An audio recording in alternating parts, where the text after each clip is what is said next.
Howdy. Good afternoon, people.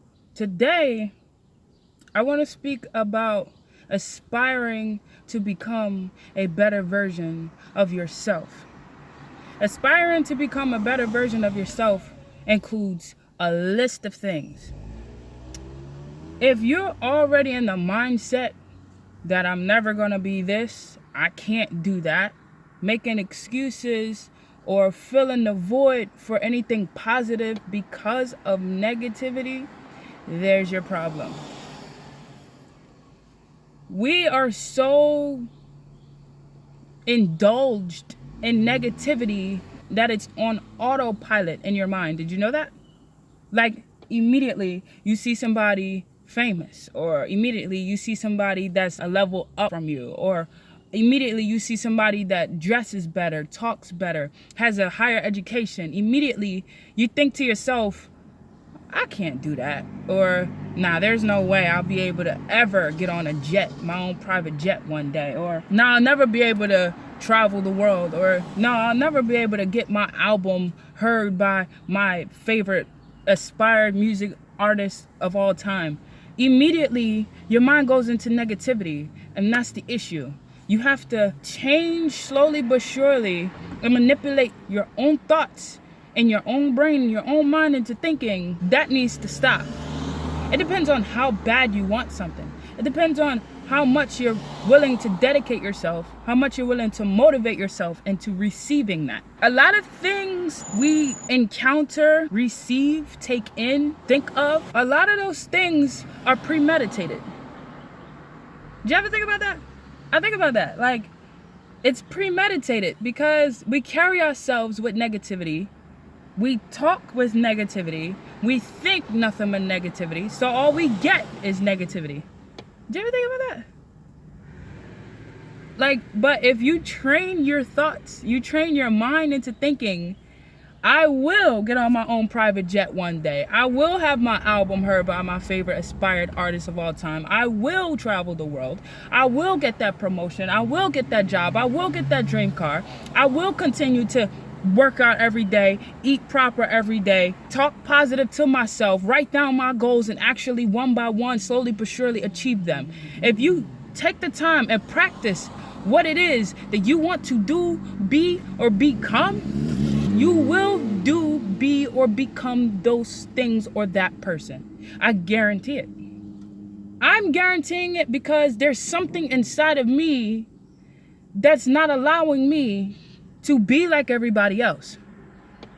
And for the longest kind of time, I keep saying, I don't know why, but I feel like this is not it for me. I don't know why, but I feel like I have to tell this person something encouraging today. I don't know why, but I feel like I can't just allow these people fight. I have to say something to keep them from either ruining each other's lives, ruining their own lives, or leaving a damaging on the opposite person because of anger. There's something inside of me that I cannot stop doing this. I started with my God's Follower Facebook page. I was doing those videos. I have, 2 other YouTube channels that I've been doing for years, and I'll be doing good for a few months, and then I'll get myself into a scenario or situation, and then I'll stop. Then months later or a year later, I'm back at it doing it again. There's something that I'm meant on this earth to be or to do that's keeping me coming back and doing this all over again. So that's like when you see, let's say you're dieting, right? Or you're trying to stay away from the good stuff. Isn't it when those particular times that you're trying to dedicate, motivate yourself and train yourself to do better, that suddenly you get hit with worse? For example, let's say you're on Facebook, YouTube, Google, wherever it is, you're searching for something, right? Let's say you see this one particular person, all right? Let's say a friend of yours have heard about this person, and then you see them, somebody famous, somebody motivating in whatever niche it is that they do, and you don't pay them no mind, right?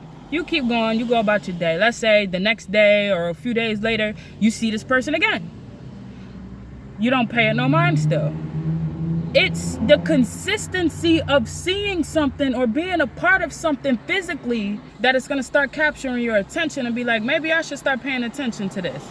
Or maybe I should start watching this person's videos. And then all along, long and behold, it turns out to be something that you were meant to listen to or meant to start taking action about.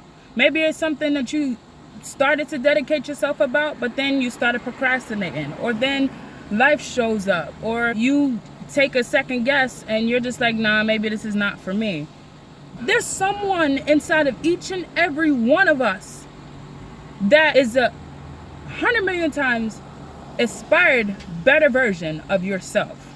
If you don't do it for yourself, do it for the very thing you love dearly the most. If you don't do it for the very thing you love dearly or the most, do it for when you die and you leave this earth in physicalness, because we're always here in spirit. What are you gonna leave behind? That is a really big question. When you die, what are you gonna leave behind? I am a mother of 2 toddlers right now. If I don't do it for me, I have to do it for them. And there's times that I want to quit, and there's times I want to give up, and there's times I don't want to go to work, and there's times where I'm not feeling as motivated. There's times where I'm doubting myself. There's times where I don't agree with certain things, or there's time where I want to change my mind. But every single time I think about everything I just mentioned, my babies pop in my head. How many of you guys can relate to this? My babies pop in my head, and they go, well, mommy, I'm only 2, and mommy, I'm only 3. If you don't do it for you, you're not doing it for us. Or originally, if you're choosing not to do it for us, who's gonna do it for us? There's nobody else we have to rely on, because you are our mommy. You are supposed to take care of us. So that pops in my head, and that motivates me. That's my why. Deep down in yourself, everyone has a authentic, original why that surpasses and pushes through every time you want to quit, every time you want to give up. We have the biggest reason why we have to keep going, why we want to keep going. And for me, that is my children. You have to change your way of thinking, your mindset. I'm 27 years old. Maybe I don't look it. They say black don't crack. Thank God for that. But you can be as young as 16 and feel as old as 70, because it's your mindset and it's how you choose to live your life. But it starts here.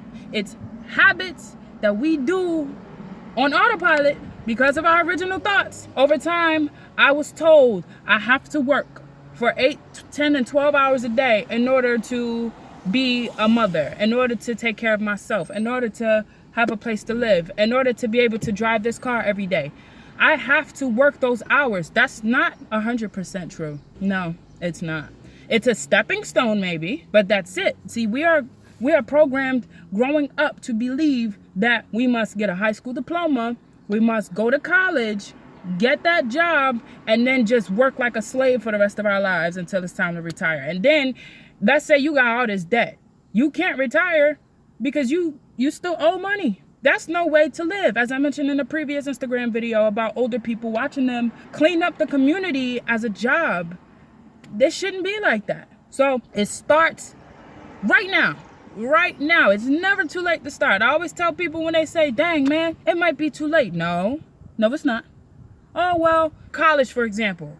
There's college students that's between 19 and 28 years old, and here I'm 50. Well, guess what? You can lead to be a better example. That you're 50 and you can still do it. That you're 50 and you have the mindset to choose that this is not it for yourself. You want to take yourself back to school, or you want to continue to dedicate yourself to a previous task, situation, body life type style change that you want, and you can have it. But it starts here. They say you dream about the last thing that's on your mind before you go to bed. And they say the first thing that's on your mind when you wake up is gonna settle or start the mood for your day. That's from the thought that's inspired. Let's say a bad dream. Let's say whatever it is that you choose to eat. Let's say as soon as you wake up, maybe your day starts off in chaos. But what I tell people and what I teach and taught myself is, are you going to allow that to be the rest of your day? No. No, it takes time, it takes management, and it takes training that eventually you will become a master at it. To skill yourself into becoming, you know what, my day started off like it was the end of the world, but my day doesn't have to end like that. My mood doesn't have to perceive and show that. It's your way of thinking, people. Change your mindset. I am. My kids deserve it. I deserve it. I'm nowhere where I want to be yet, which means I need to stop wasting time. So I have started with me, because if I don't have it for me, I can't have it for my kids, and that came from grandma. So really quick, 2 motivational people that's inspired me to be back into this: Dean Graziosi and Wesley $1 Million Virgin. These 2 people are a huge impact on the world right now. Wesley $1 Million Virgin is not as up there as Dean Graziosi, but guess what? They both are living the lives they want to live. I want to too. So again, it's up with you. It is a beautiful Friday. Do something with it. Go be a better you. God bless you.